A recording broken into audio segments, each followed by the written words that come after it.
Apocalipsis, el capítulo número 17. Estamos mirando los eventos futuros, los eventos del fin. Y vamos a mirar lo que nos dice la Biblia en el libro de Apocalipsis, el capítulo número 17.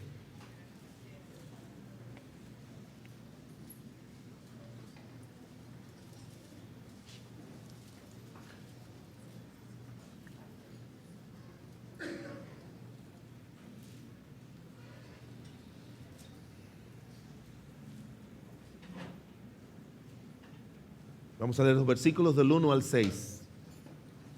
Vino entonces uno de los 7 ángeles que tenían las 7 copas y habló conmigo diciéndome: ven acá y te mostraré la sentencia contra la gran ramera, la que está sentada sobre muchas aguas.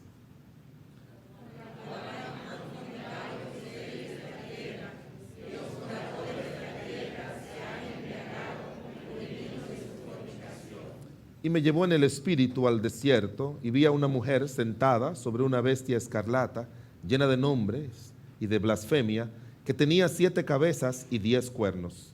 Y la mujer estaba vestida de púrpura y escarlata, y adornada de oro, y de piedras preciosas y de perlas, y tenía en la mano un cáliz de oro, lleno de abominaciones y de la inmundicia de su fornicación. Y en su frente un nombre escrito, un misterio: Babilonia la grande, la madre de las rameras y de las abominaciones de la tierra. Y vi a la ebria de la sangre de los santos y de la sangre de los mártires de Jesús. Y cuando la vi, quedé asombrada con gran asombro. Oremos. Señor bueno y misericordioso, te damos gracias en el nombre de nuestro Señor Jesucristo, por la bendición que tú nos das, Señor, de poder ser hijos tuyos y de poder estar en tu casa adorando tu nombre y exaltándote como solo tú mereces, Señor. Y de abrir tu palabra y saber, Señor, que esas verdades escondidas para los que no son salvos, esos misterios revelados para los que tienen a Cristo en su corazón, son parte del conocimiento que tú quieres que tengamos, no solamente para que sepamos, sino para que seamos y hagamos lo que tú quieres que seamos y hagamos. Ayúdanos, Señor, en esta mañana, abre el entendimiento, dirígenos en todo el proceso de la predicación de la mañana, ministra el corazón de cada uno de nosotros, aplica tu verdad a nuestras vidas de una manera personal y guíanos, Señor, con tu gracia y con tu espíritu a vivir la vida santa y piadosa que a ti te agrada, Señor. Obra con poder en todas las almas que están aquí, de los hermanos y de los amigos que han venido, para que sea un día de salvación como ya ha comenzado a hacerlo. Oramos, Padre de la gloria, para que tú tomes control de tu siervo, Señor, y la unción de tu glorioso Espíritu, Señor, nos acompañe, porque incapaz soy, Señor, de poder comunicar por mí mismo todas las obras tuyas, Señor, todas tus palabras, y tú has dicho que es una obra que tú harás a través de nosotros por tu Espíritu. A ti sea la gloria y la honra, en el nombre de Jesús. Amén. La semana pasada iniciamos el estudio de algo que a propósito el Señor ha dejado para el final. A propósito, el Señor lo ha dejado para el final. Lo que encontramos aquí al leer la palabra de Dios es que Dios se encargó primero de ayudar a su iglesia, a los que en sí era la iglesia del Señor, las que se mencionan en el capítulo 2 y 3 del libro de Apocalipsis. Esas 7 iglesias, el Señor se encarga de hablar a su iglesia. Y luego el libro de Apocalipsis continúa sobre los juicios que Dios ha de traer sobre este mundo.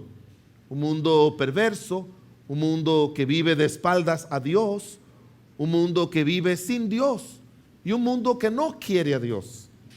Yo le dije lo que leí en esa parada de autobuses en la ciudad de Nueva York, en la parte de Queens, que decía: millones de personas viven felices sin religión. Y lo próximo, hermanos, es decir que viven felices sin Dios. Lo que el hombre quiere promover es el libertinaje y que no haya una autoridad moral que los frene frente a todos los males que ellos quieren hoy en día, no solamente que se le permita hacer, sino legalizar ser. Yo creo que hemos llegado a ese punto donde lo malo está legalizándose, donde todas las cosas malas ya tienen un ribete de natural. Imagínense que ya se le comienza a enseñar a los niños las diferentes formas de composición de una familia. Un hombre y una mujer y otra mujer, un hombre y otro hombre. Así es la familia moderna, le dicen. Y así van formando la mentalidad de los niños para mostrarle de que realmente así es como los hombres han establecido, sin tomar en cuenta cómo Dios establece las cosas. Y Dios, hermanos, por más lleno de amor que es nuestro gran Dios, un amor increíblemente grande, una misericordia increíblemente grande, Él nos ha dicho que Él es también juez y que Él va a juzgar y va a castigar a los hombres por su maldad. Y Él tiene el derecho, hermanos, y no solamente sobre los malos que no creen en Él, sino que también Él tiene derecho sobre nosotros. Es bueno que usted entienda que Dios tiene derecho sobre nosotros y que Él también juzga nuestras acciones. Él, dice la palabra de Dios, Él entiende los pensamientos y las intenciones del corazón. Él no está solamente pendiente a lo que hacemos físicamente, sino lo que pensamos, lo que sentimos, lo que vemos. Dios es un juez que juzga. Y por eso el cristiano siempre tiene que vivir a la luz del temor a Dios y también a la luz del amor a Dios y de la presencia de Dios en su vida. Pero al final del libro de Apocalipsis, el Señor trae capítulos 17 y 18. Son los últimos juicios básicos, porque ya al final, el juicio mayor final va a ser el juicio sobre el anticristo, como veremos. Pero ahora está hablando de una ciudad religiosa, una ciudad institución a quien el Señor utiliza el término de gran ramera. Y no podemos repetir lo que ya explicamos la semana pasada. Todos coinciden, tanto protestantes como católicos, todos coinciden que esa ciudad es Roma. Todos lo coinciden, todos. Usted toma un comentario, yo miré comentarios, referencias hablando acerca de comentarios de católicos y de la Biblia latinoamericana, que es una Biblia católica, y todos apuntan de que la descripción que se hace de esta ciudad es de Roma, porque ahí es la única ciudad donde han muerto tantos cristianos. Y es un hecho histórico innegable. Antes de que se convirtiera en capital religiosa, murieron muchos cristianos, muchos mártires fueron muertos por los leones, por las fieras en el famoso Coliseo romano, que todavía permanece y permanece como un tributo para que nunca olvidemos que Dios venga la sangre de sus hijos. Dios lo hace.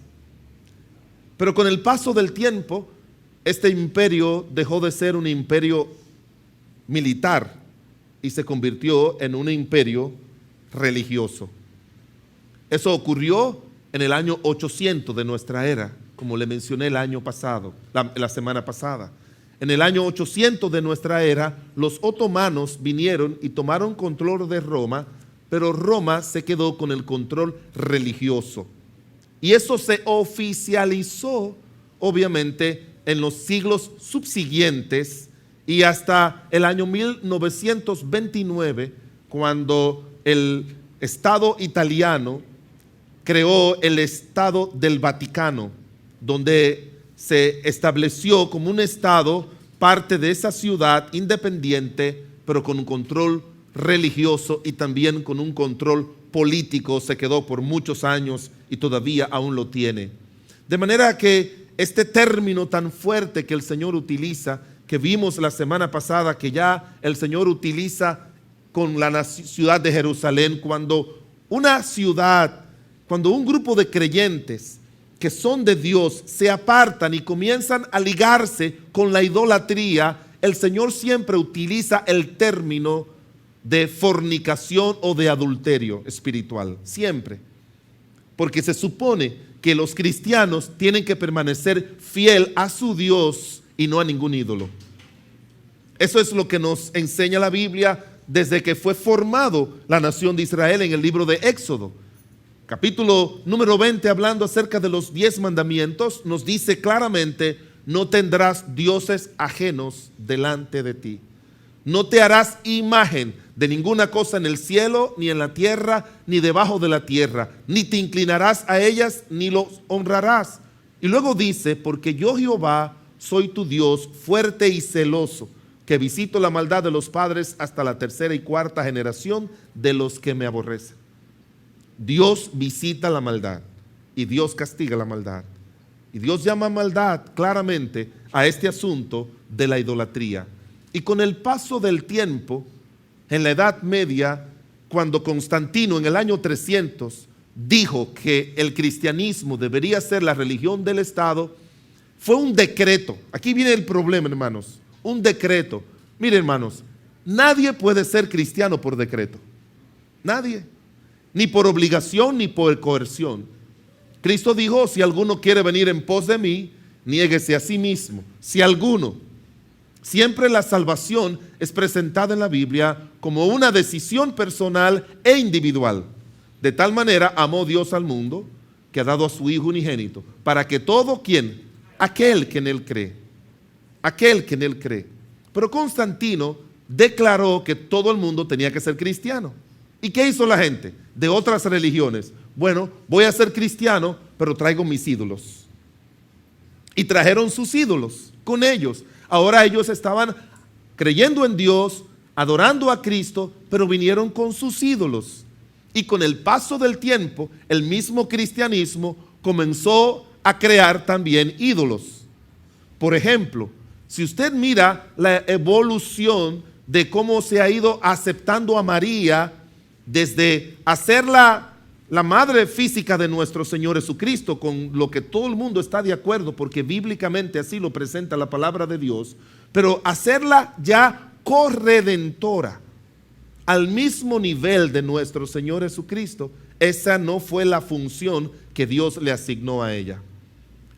Cristo estuvo en la cruz del Calvario muriendo por nosotros, y por eso Él es nuestro Redentor, porque Él derramó su sangre. Y no estaba en el otro lado de la cruz, más bajita o más alta, su mamá muriendo por nosotros en la cruz del Calvario.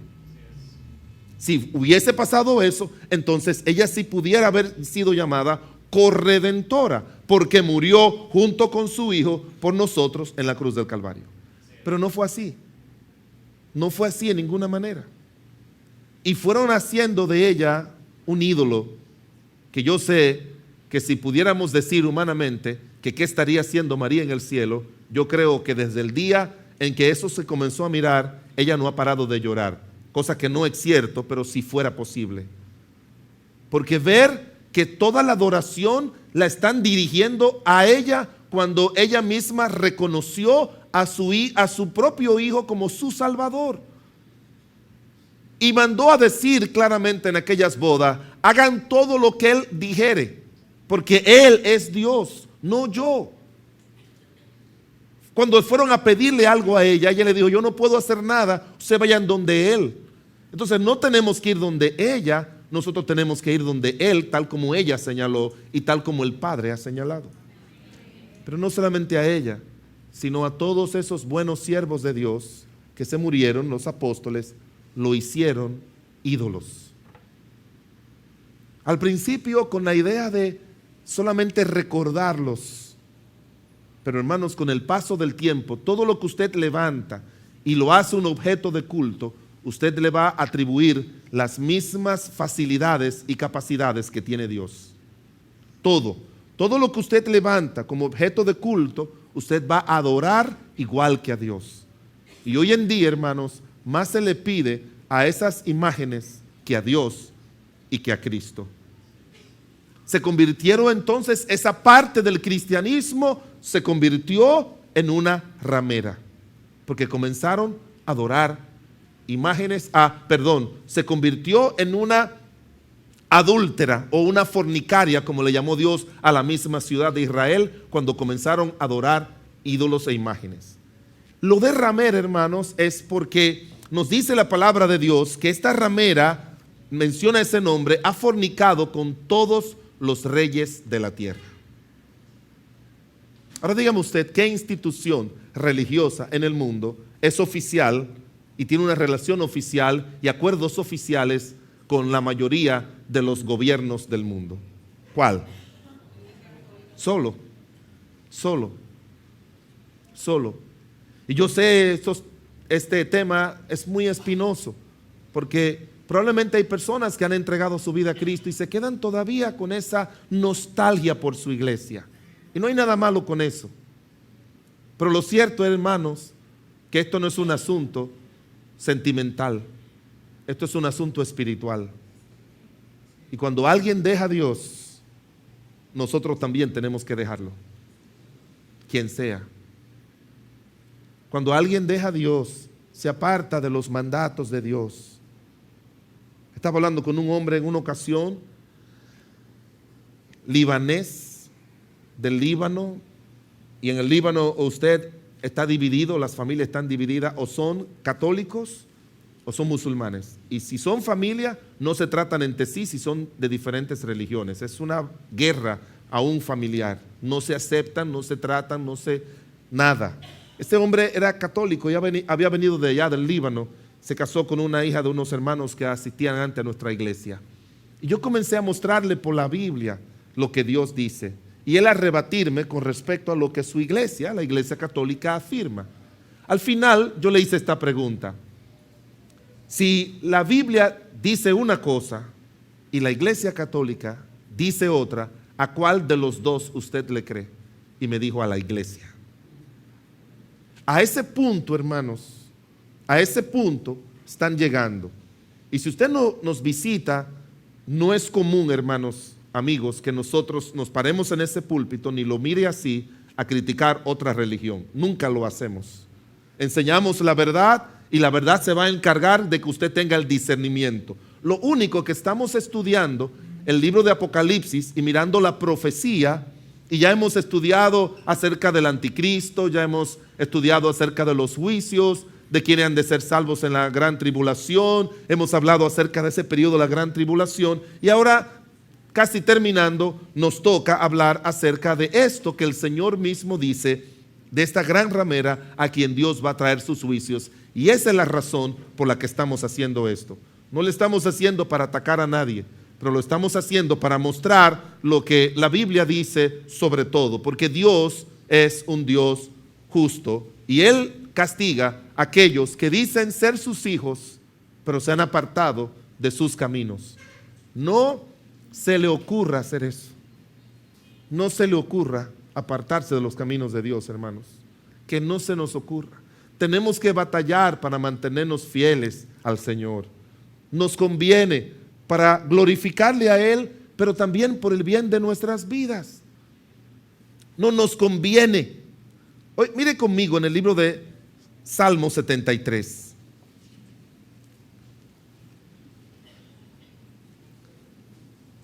Salmo 73.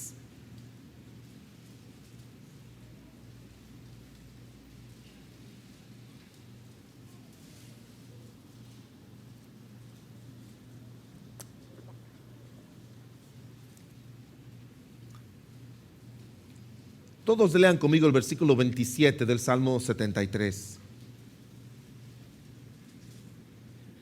¿Lo tienen? Aquí vamos.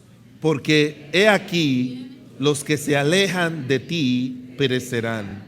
Tú destruirás a todo aquel que de ti se aparta. Así dice Dios. Ese es Dios, hermanos. Ese es Dios. Los que se alejan de Él van a perecer. Y tú, dice la Biblia, destruirá a todo aquel que de ti se aparta. Ese es nuestro Dios. Y mire cuál debe ser nuestra determinación. El versículo 28 nos dice cuál debe ser nuestra determinación personal. Léalo conmigo, versículo 28. pero en cuanto a mí, el acercarme a Dios es el bien. He puesto a Jehová el Señor mi esperanza para contar todas sus obras. A mí me gustan las frases bíblicas. Y esa frasecita dice, pero en cuanto a mí, en cuanto a mí. Porque así se vive la vida cristiana, hermanos. Hay mucha gente viviendo la vida cristiana tomando en cuenta papá, que si papá cree esto, que si mamá cree aquello, que si mi tío siempre han sido de estos, que si fulano, toda la familia nuestra ha hecho lo otro o ha creído esto. Cuando se refiere a su relación con Dios, usted tiene que mirarlo de una manera personal, individual, no familiar, no matrimonial, no nacional, no religiosa, es algo muy personal. Y él dice, en cuanto a mí, el acercarme a Dios es el bien. Y he puesto al Señor mi esperanza para contar todas sus obras. Cuando usted recibe a Cristo como su Señor y Salvador, usted comienza a recibir los beneficios de la obra de Dios. Pero no los recibe todos, los va recibiendo poco a poco. Y por eso es que tenemos que irle siendo fiel día a día, para recibir también día a día los beneficios de sus obras. Hace un momentito hablaba con el hermano Neco y nos hablaba acerca del testimonio de lo que ya sus últimos estudios médicos dicen que está sin ningún problema en su cuerpo. Ha recibido los beneficios de la obra de Dios. Y todos nosotros, hermanos, que permanecemos fieles a Dios y nos acercamos a Dios, vamos a contar sus obras. Pero nunca se olvide que los que de Él se apartan van a perecer y que de tú destruirás a todo aquel que de ti se aparta. Y hermanos, tenemos que decirlo con mucho dolor, más que con alegría. La Iglesia Católica se ha apartado de Dios. Es un dolor decirlo.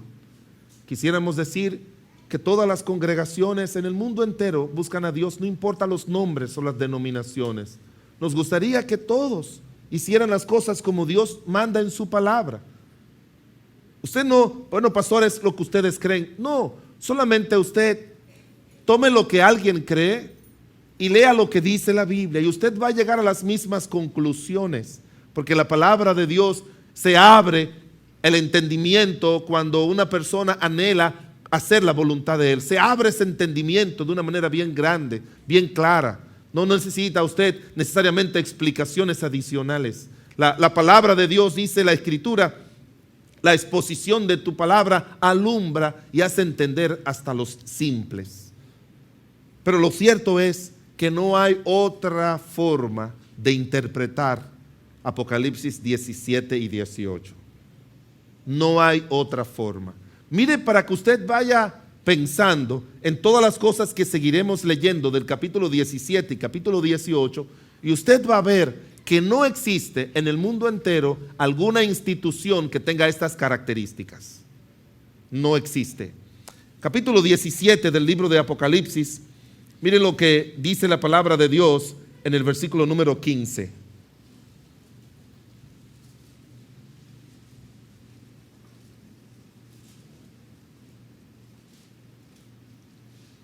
Dice, y me dijo también, las aguas que has visto, donde la ramera se sienta, son pueblos, muchedumbres, naciones y lenguas. Es una institución religiosa de alcance mundial. Así lo dice la Biblia. La Biblia, la palabra agua siempre tiene como significado pueblos, multitudes, todo lo que significa en el término profético siempre significa pueblos, las muchas aguas. Miren el capítulo número 13.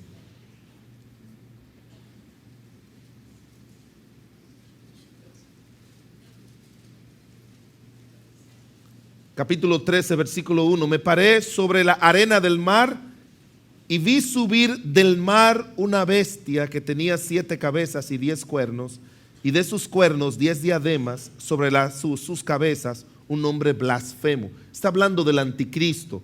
Y cuando dice que subió del mar, está diciendo que va a surgir con el apoyo de muchas naciones. El anticristo no va a ser un líder que se va a levantar como Hitler, que se levantó solamente en Alemania. No, el anticristo va a ser un líder religioso, político, que se va a levantar con el apoyo de muchas naciones, así ya lo hemos visto en las Escrituras. Por eso, volviendo otra vez a Apocalipsis 17, cuando dice que la ramera, es una tristeza esa palabra. Recuérdese que una ramera es alguien que sexualmente está con varios hombres y que lo hace por lo que va a recibir. Y usted sabe, hermanos, que nosotros estamos teniendo muchos problemas en el colegio porque no quieren aceptar que el colegio pertenece a la iglesia y que el colegio es una institución que no es de nadie, no es del pastor, no es nadie, es de la iglesia. Ustedes lo saben por el uso que se le da al dinero del colegio y todo lo que se dice en las asambleas anuales.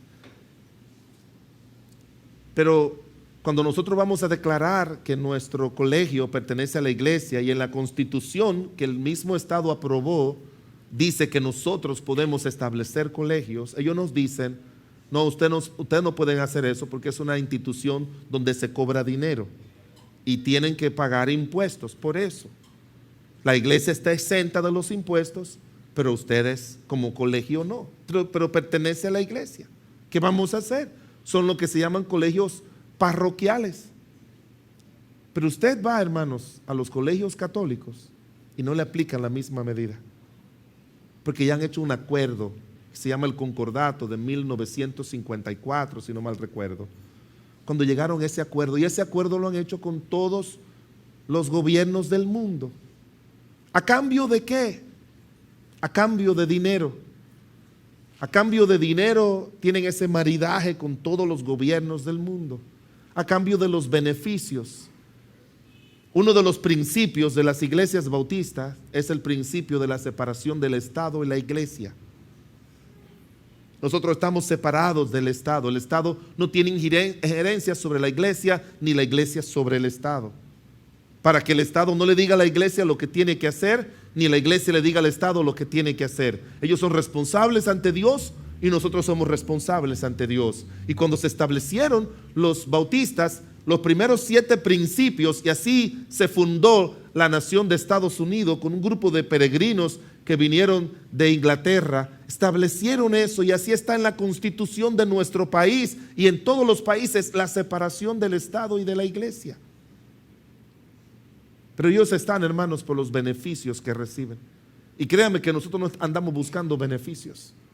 Pero en todas partes del mundo, las instituciones religiosas, como están dedicadas a fines que ayudan a la comunidad, le exoneran de esos pagos. Y es justo, porque los diezmos y ofrenda que nosotros damos y lo que nos puede sobrar de las actividades del colegio no van al bolsillo de un pastor ni de una persona, van a la iglesia y a las obras que la iglesia hace en el país y en el mundo.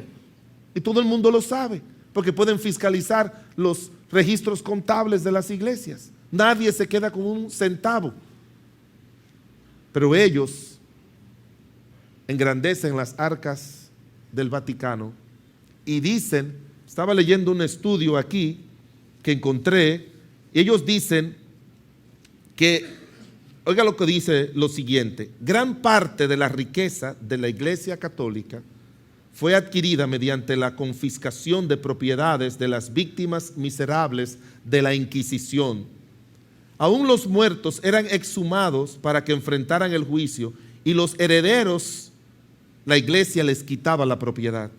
La mayor parte de la riqueza de Roma se ha adquirido mediante la venta de la salvación.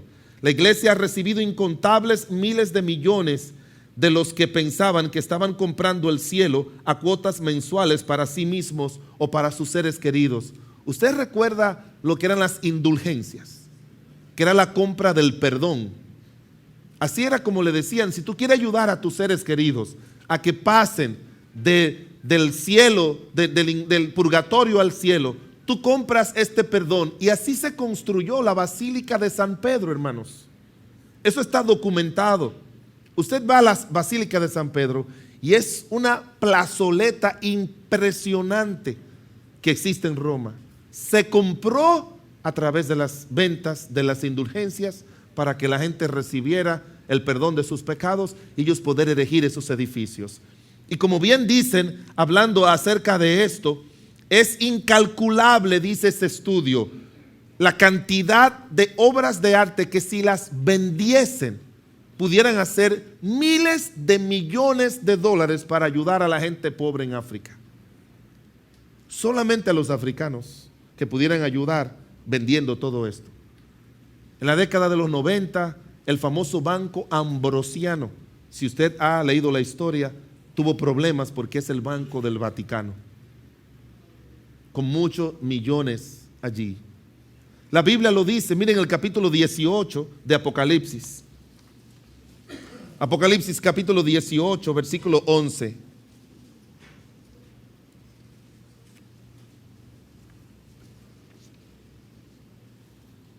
Apocalipsis el capítulo número 18 y versículo número 11. Dice, y los mercaderes de la tierra lloran y hacen lamentación sobre ella, porque ninguno compra más de su mercadería. Mercadería de oro, de plata, de piedras preciosas, de perlas, de lino fino, de púrpura, de seda, de escarlata, de toda madera olorosa, de todo árbol de marfil, de todo objeto de madera preciosa, de cobre, de hierro, de mármol y de canela, especias aromáticas, incienso, mirra, olíbano, vino, aceite, flor de harina, trigo, bestias, ovejas, caballos, carros y esclavos, almas ¿de quién? De hombres. Los frutos codiciados que tu alma se apartaron de ti, y todas las cosas exquisitas y espléndidas te han faltado y nunca más las hallarás. Los mercaderes de estas cosas que se han enriquecido a costas de ella se pararán lejos en el temor de su tormento, llorando y lamentando y diciendo: ay de la gran ciudad que estaba vestida de lino fino, de púrpura y de escarlata, estaba adornada de oro, de piedras preciosas y de perlas, porque en una hora han sido consumida tanta riqueza, y todo piloto y todos los que viajan en naves y marineros y todos los que trabajan en el mar se pararon lejos, y viendo el humo de su incienso, dieron a voces diciendo: ¿qué ciudad era semejante a esta gran ciudad? Haga un análisis de Roma, la Roma actual, y no se compara con la descripción que hace de esto.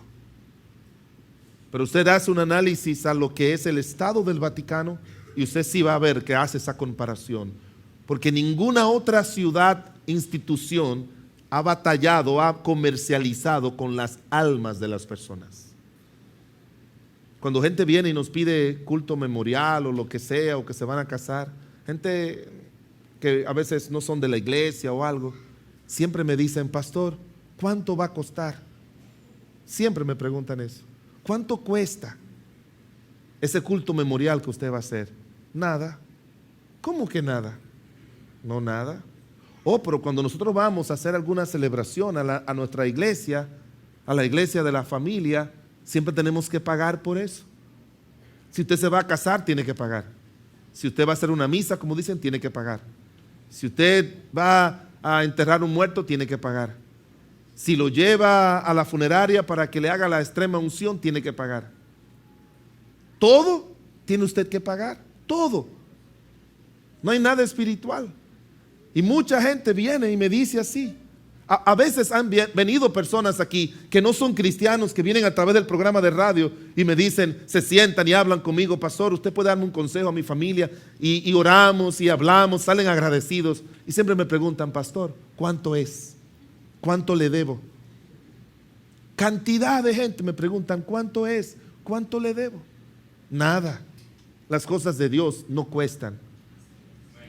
No cuestan. Usted recibió no un beneficio mío, usted recibió un beneficio de Dios.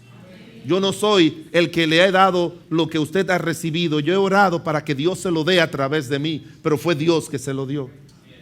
Y al final me dicen: pues mire, ponga esto en el plato de la ofrenda. Están tan acostumbrados a dar que ya se sienten como que están cometiendo un pecado capital si no dan. Y me dicen: póngale un sobrecito y délo a la iglesia. Y uno lo dobla y lo guarda y lo echa, pero no tiene que hacerlo, yo le digo.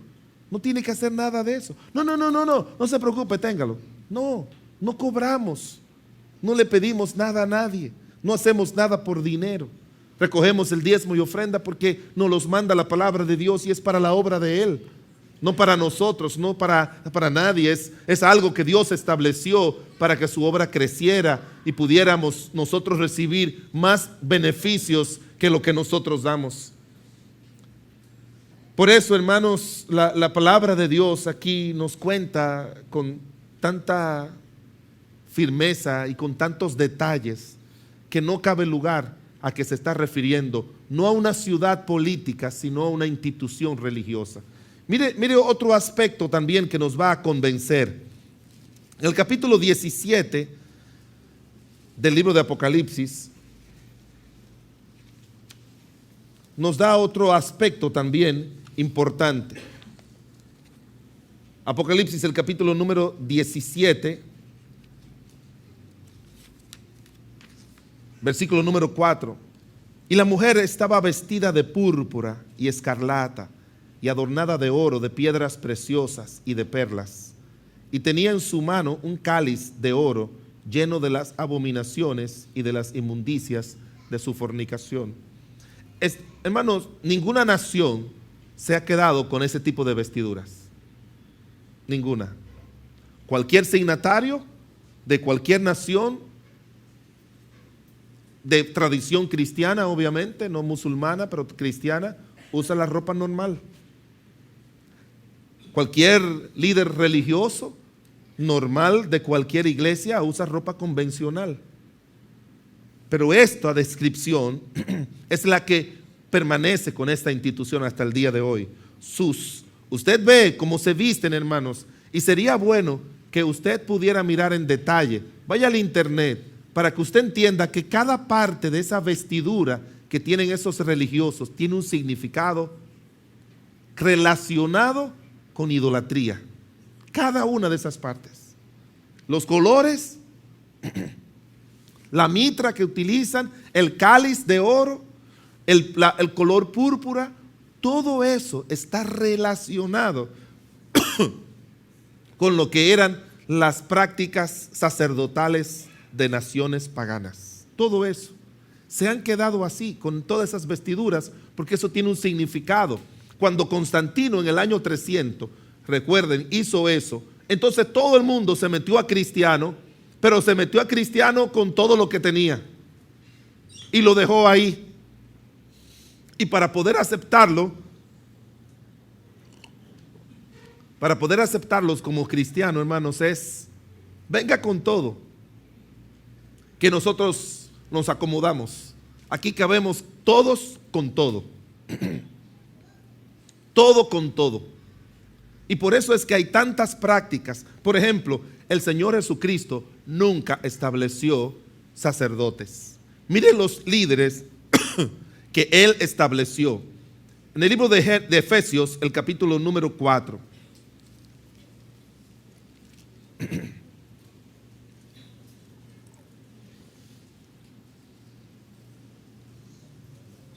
Efesios, el capítulo número 4.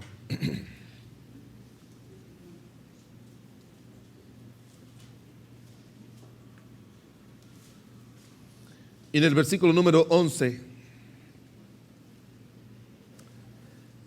dice la Biblia: y él mismo constituyó a unos apóstoles, a otros profetas, a otros evangelistas, a otros pastores y maestros, a fin de perfeccionar a los santos para la obra del ministerio, para la edificación del cuerpo de Cristo.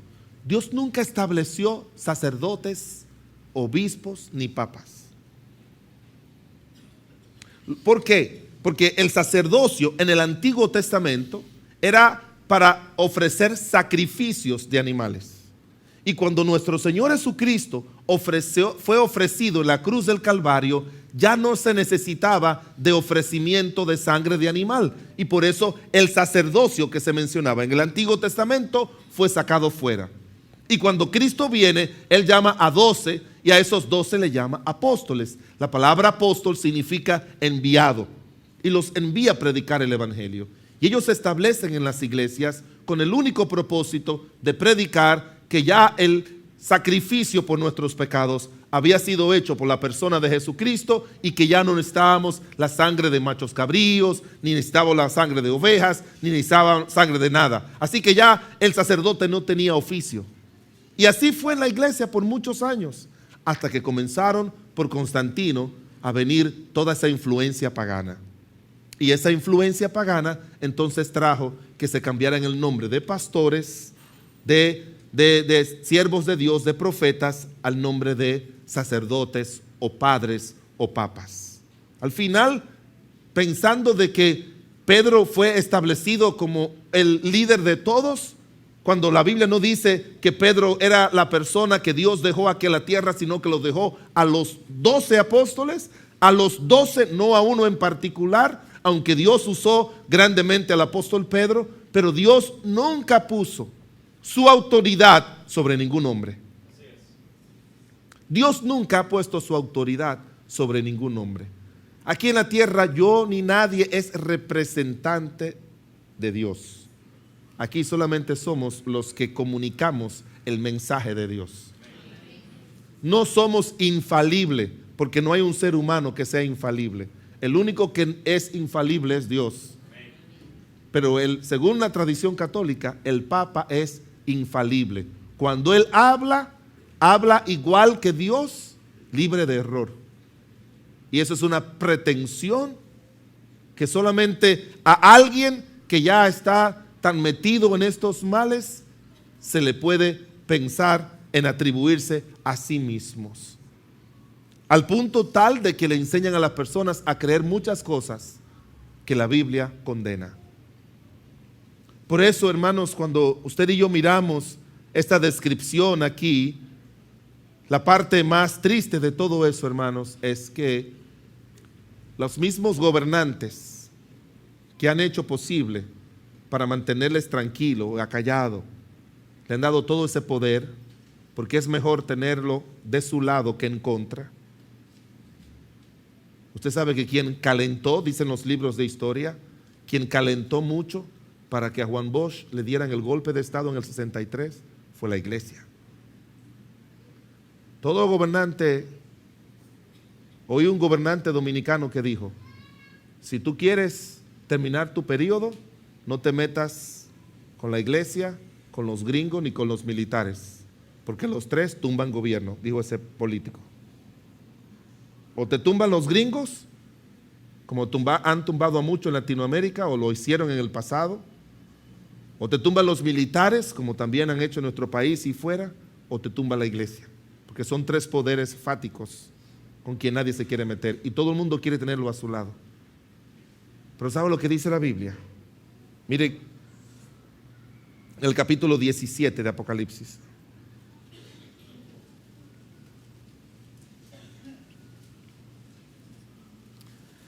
Versículo 15, me dijo también: las aguas que has visto donde la ramera se sienta son pueblos, muchedumbres, naciones y lenguas. Y los 10 cuernos que viste en la tierra, estos aborrecerán a la ramera y la dejarán desolada y desnuda, y devorarán sus carnes y la quemarán con fuego. Oiga bien, lea conmigo de dónde va a venir. ¿Sabe lo que está diciendo ahí? Las mismas naciones que le han dado su autoridad y fuerza, llegará un día que se van a cansar de ellos, de ella, y la van a quemar. Y mire, léalo conmigo el versículo 17. ¿Por qué va a suceder eso? Porque Dios ha puesto en sus corazones el ejecutar lo que Él quiso, ponerse de acuerdo y dar su reino a la bestia hasta que se cumpla las palabras de Dios. Dios dice: yo puse que se pusiesen de acuerdo y que destruyesen entre todos a la ramera. Va a llegar un momento que los gobiernos del mundo se van a cansar, y en el tiempo de la gran tribulación son ellos los que Dios va a poner en su corazón que destruyan a esta ciudad, a este estado, religión que ha dejado a Dios. Y por eso Dios utiliza un nombre tan despectivo como una ramera. ¿Qué lecciones nosotros aprendemos de esto, hermanos? Una de las lecciones es que no solamente Dios hace eso en contra de la iglesia católica, sino Dios la hace en contra de iglesias protestantes. En Apocalipsis, el capítulo número 3, Él le habla a buenas iglesias, fieles iglesias, iglesias que sirven a Dios y que no tienen estos males que tiene la iglesia católica en estos tiempos. Pero mire lo que dice en el capítulo 2, versículo 5. Dice: recuerda por tanto de donde has caído y arrepiéntete y haz las primeras obras. Pues si no, vendré pronto a ti y quitaré el candelero de su lugar si no te hubieres arrepentido. Dios es duro, hermanos, contra todo aquel que lo deja. Y mucho más cuando ya Él ha hecho tanto por nosotros. Por eso Él dice en una ocasión, hablando de unas ciudades, si usted ha leído los evangelios, Él dice: ay de ti, Corazín, ay de ti, Capernaum, que si en Sodoma se hubiesen hecho los milagros que se han hecho en ti, ya se hubieran arrepentido. Y luego dice: el día del castigo será más fuerte para ti que para Sodoma y Gomorra. Imagínese. Y usted sabe que Dios destruyó con fuego Sodoma y Gomorra. Y Él dice: ustedes que han oído la palabra y han visto los milagros y no han creído, el día del juicio será peor para ustedes que para Sodoma y Gomorra. ¿Sabe por qué, hermanos? Porque es peor el castigo para aquel que sabe hacer lo bueno y no lo hace. Y a propósito, a los ojos de Dios, hace lo que Dios le ha dicho que no haga. ¿Quién cree usted, hermanos, que es más culpable ante Dios? Todos somos culpables, somos pecadores. Un indígena que nunca ha oído del Señor, y usted y yo que ya conocemos al Señor y que conocemos su voluntad. ¿Con quién va a ser más duro el Señor? ¿Con ellos o con nosotros? Lo va a hacer con nosotros.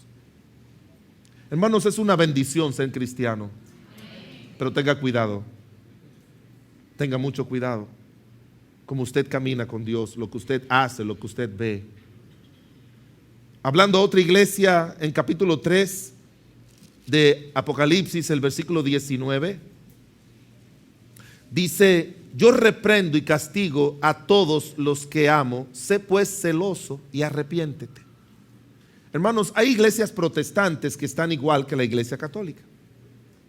La iglesia anglicana y la iglesia luterana ya están casando homosexuales y aceptando pastores homosexuales. Y son iglesias protestantes. Ya lo están haciendo.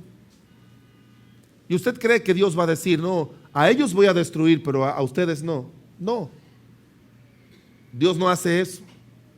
Dios reprende, Dios castiga a todo aquel que se aparta de Él a sabienda de que lo que está haciendo es contrario a la voluntad de Dios. Porque, hermanos, todos los católicos y protestantes tienen ese libro.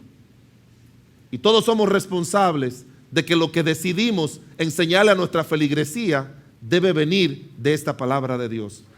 Y si no lo hacemos, el juicio y la condenación va a ser más grande para nosotros los líderes que para ustedes. Pero también va a ser para ustedes, porque ustedes deben conocer la Biblia y deben aceptar las enseñanzas de alguien, siempre y cuando esas enseñanzas no se aparten de este libro. Porque si se apartan de este libro, entonces usted debe apartarse de esa iglesia. Apártese, déjela, sea esta o cualquiera, váyase. No sea cómplice de eso. El Señor asimismo lo dice, refiriéndose a ese tipo de iglesias. Él dice en el libro de 2 de Corintios, dice: salid de en medio de ellos, pueblo mío, y yo os recibiré. Porque uno no tiene que ser copartícipe de nada malo que se haga en contra de Dios. No podemos ser copartícipes. Pero no algo malo que hagan otros, sino también algo malo que hagamos cada uno de nosotros. La misma vara de Dios está puesto para todos. En el libro de Jeremías el Señor dice: y voy a destruir a Filistea por sus pecados, y voy a destruir a tal nación, y voy a destruir a aquella otra nación. Y así va mencionando los nombres de las naciones que Él va a destruir y va a castigar. Y sigue hablando acerca de todos esos castigos que Dios les va a traer a cada una de esas naciones. Y luego cuando menciona a la nación de Jerusalén, que es su pueblo, y él le dice, y a ti no te voy a destruir, pero de ninguna manera te dejaré sin castigo. ¿Usted ha leído esa frase en la Biblia? Así le dice, a ti no te voy a destruir del todo, pero de ninguna manera te dejaré sin castigo. De ninguna manera, porque Dios es un Dios justo. Mírenlo rapidito conmigo en Jeremías, el capítulo 46.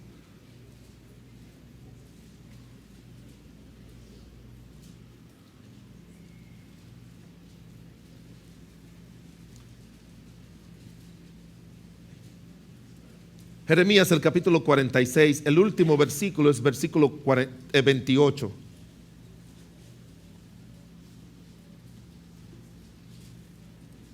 Jeremías, capítulo 46 y el versículo número 28. Léalo conmigo, hermanos.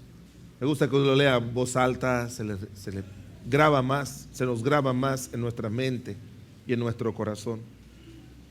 ¿Ya lo tienen? Aquí vamos. Tú, siervo mío Jacob, no temas, dice Jehová, porque yo estoy contigo, porque destruiré a todas las naciones entre las cuales te he dispersado. Pero a ti no te destruiré del todo, sino que te castigaré con justicia. De ninguna manera te dejaré sin castigo. De ninguna manera. Te amo, te adoro, te quiero, no te voy a destruir del todo. Pero como tú estás haciendo cosas malas, como esas naciones, a ti, porque te amo, te voy a castigar. Pero de ninguna manera pienses que te dejaré sin castigo. De ninguna manera. Hermanos, eso nos debe hacer pensar a nosotros bien claramente que por la gracia y la misericordia de Dios, Él nos ha dado el privilegio de ser hijos de Él. ¿Sabe lo que usted y yo tenemos que hacer? Acercarnos cada día más a Dios. Conocer sus mandatos y obedecerlo. Dedicarnos de todo corazón a que esas cosas mundanas, pecaminosas, carnales, no van a ser parte de nosotros, de ninguna manera. No van a ser parte de nuestra vida. Porque esta congregación un día se contaminó. Hoy en día hay muchas congregaciones evangélicas que se están contaminando también. Muchas congregaciones evangélicas. Están metiendo cuestiones por ahí que no vienen de Dios. Recuerdo en una ocasión hablé con una mamá del colegio y le dije, mire hermana, ella es cristiana. Y me dijo, hermana, es que es un niño, es demasiado molestoso. Me dijo, no, pastor, no diga eso. No diga eso. Que dice, a mí me enseñaron en mi iglesia que lo que usted declara con su boca, eso es. Si usted declara que usted no está enfermo, usted no está enfermo. Aunque usted esté enfermo, si usted lo declara, ya. Yo le dije, hermana, yo no estoy declarando nada, yo estoy diciendo lo que su hijo es. Acéptelo para que lo corrija. Si usted no acepta eso, nunca lo va a corregir. Y prefirió luego llevárselo. Porque yo no acepto, yo no acepto eso, me dijo, yo no lo acepto. Yo no acepto eso de mi hijo. Pero si él es, y lo que yo lo estoy diciendo es para que lo ayude. Y por ahí hay gente que dice, yo declaro que mañana me va a ir bien en mi trabajo y tú verás que me va a ir bien así porque yo declaré. ¿Sabe de dónde viene eso, hermano? De la metafísica. Esas son cosas exotéricas. Y muchos están metiendo esas cosas porque hoy en día las iglesias están de moda en moda, entrando cosas que se inventan por ahí esos líderes que se sientan a decir, no, tenemos que mantener la iglesia activa. Ahora era que tenemos que introducir esto. Y se salieron con algo que nunca yo había visto. Yo soy evangélico desde que nací. Mire, esto de poner a dos fuertechones atrás, así, y entonces poner un pastor que viene con el poder de tu espíritu y te topa y te cae.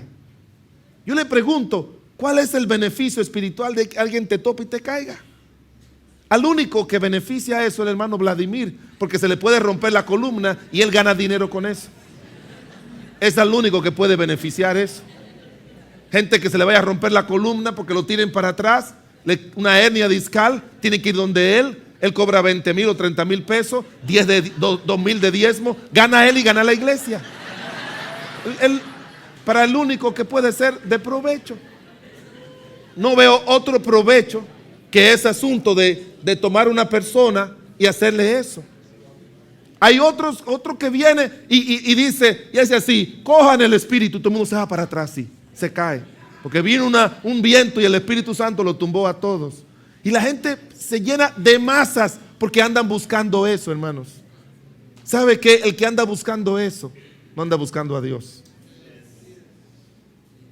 Y como ellos dicen, esos líderes, dale a la gente lo que ellos quieren. ¿Usted sabe cuántas cosas se están introduciendo hoy en día mundanas también? Oí a alguien en un curso que estaba tomando el internet que dice, es que para atraer a los jóvenes tenemos que poner en la iglesia la música que le gusta a los jóvenes. Y por eso tenemos reggaetón, tenemos salsa, tenemos todo eso para atraer a los jóvenes. Hermanos, mire, nosotros, la iglesia no está para atraer a nadie. La iglesia está para traer a la gente al conocimiento de Jesucristo, no para atraerlos. No sé si me entiende, hermanos. Y yo he encontrado con algunos impíos jóvenes que dicen, pero si yo quiero eso, mejor me voy a una discoteca donde puedo bailar, tocar a una mujer. ¿Cómo es que voy a oír una música sin poder bailar y sin tocar y sin hacer nada? Y hay otros que dicen, no. Eso es un relajo, porque las cosas que no son de Dios fuera de la iglesia y las cosas de Dios dentro de la iglesia. Hay incrédulos que tienen ese criterio, pero ahora están introduciendo todo eso para atraer a los jóvenes. ¿Sabe? Son de las cosas que precisamente aquellas personas que andan buscando de Cristo ya están cansadas. Ya están cansadas. Y después que entregan su vida a Cristo, no quieren volver a oír eso. Estaba hablando con un hermano, me dijo, pastor, me tengo que mudar donde vivo porque tienen un colmadón ahí, ponen una música y ya uno no quiere saber de eso, ya le molesta eso a uno. Y eso no es obra de la iglesia, hermanos, eso es obra de ¿quién? Del Espíritu Santo, que te hace que las cosas mundanas ya tú no las quieras, pero la están introduciendo a las iglesias. Y ese es el mismo problema que pasó con la iglesia católica, hermanos. Comenzaron a introducir cosas del mundo. Comenzaron a introducir asuntos que no glorificaban a Dios, que no honraban a Dios, que no venían de Dios, que no valoraba a Dios, que eran cosas para hacer sentir bien a las personas. Y por eso la Biblia hoy en día la llama la ramera. Y le menciona el nombre de Babilonia. ¿Sabe lo que significa la palabra Babel? Confusión. Confusión. Y después que usted ve lo que ellos hacen y lee lo que la Biblia, ¿sabe cómo se queda la gente? Confundida. ¿Quién tiene la razón? ¿Quién tiene la razón? Nunca se olvide que siempre Dios tiene la razón. No piense que Dios está solamente pensando en hacer su juicio sobre ellos.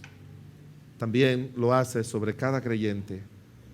Y quiera Dios que ni esta iglesia, ni usted ni yo, nunca, jamás nos contaminemos con las cosas de este mundo, cosas que Dios aborrece. La Biblia dice que a esta iglesia que se jacta del apoyo de todos los gobernantes, un día Dios va a poner en el corazón del anticristo que le quiten todo el apoyo. Le van a mandar un par de misiles y la van a quemar. Y dice la Biblia en Apocalipsis 18 que su humo va a subir y todo el mundo lo va a ver. No es un lugar grande, pero se va a quemar como una evidencia de que Dios juzga y castiga a aquellos que comercializan con las cosas gratuitas de Él. Que Dios nos guarde, hermano. Le damos gracias a Dios porque nos sacó de ahí. Y tenemos que orar y predicar a otros para que salgan de ahí, hermanos, y vengan al conocimiento de la verdad. Amen a Cristo como su Señor, reciban a Cristo como su Señor y Salvador. Reconozcan que sus pecados no se quitan con el agua bautismal. El pecado original que recibimos de Adán no se limpia con el agua del bautismo, se limpia con la sangre de Cristo.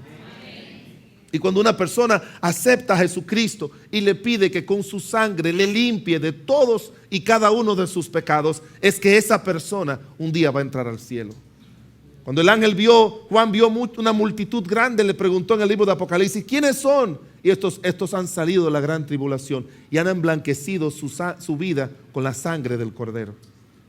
Allá en el cielo solamente entra el que ha sido limpiado por la sangre de Cristo. Y si tú estás esta mañana sin Cristo aquí, no te moleste. No vas a oír siempre que estamos tocando estos temas. Pero es bueno tocarlo en alguna vez porque Dios lo toca en su palabra. Y es bueno que cada persona esté claro de que ahí no hay salvación.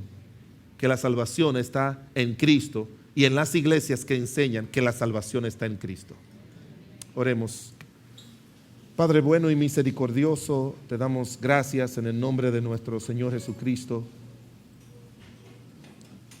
porque tú en tu bondad y misericordia nos muestra que tus juicios son justos y verdaderos, que tus juicios, Señor, del cielo y de la tierra son para todos, que no hay nadie que esté fuera de tu voluntad a sabiendas, que desafía tu autoridad y tu justicia y que al final se va a salir con la suya. Señor, sigo obrando para que muchas y más almas puedan salir en medio de esa confusión, de ese Babel, de esa ramera, como tu palabra dice, Señor, y puedan venir a Cristo. Ayúdale, Señor, ayúdale con tu poder, ayúdale con tu divina gracia. Así con sus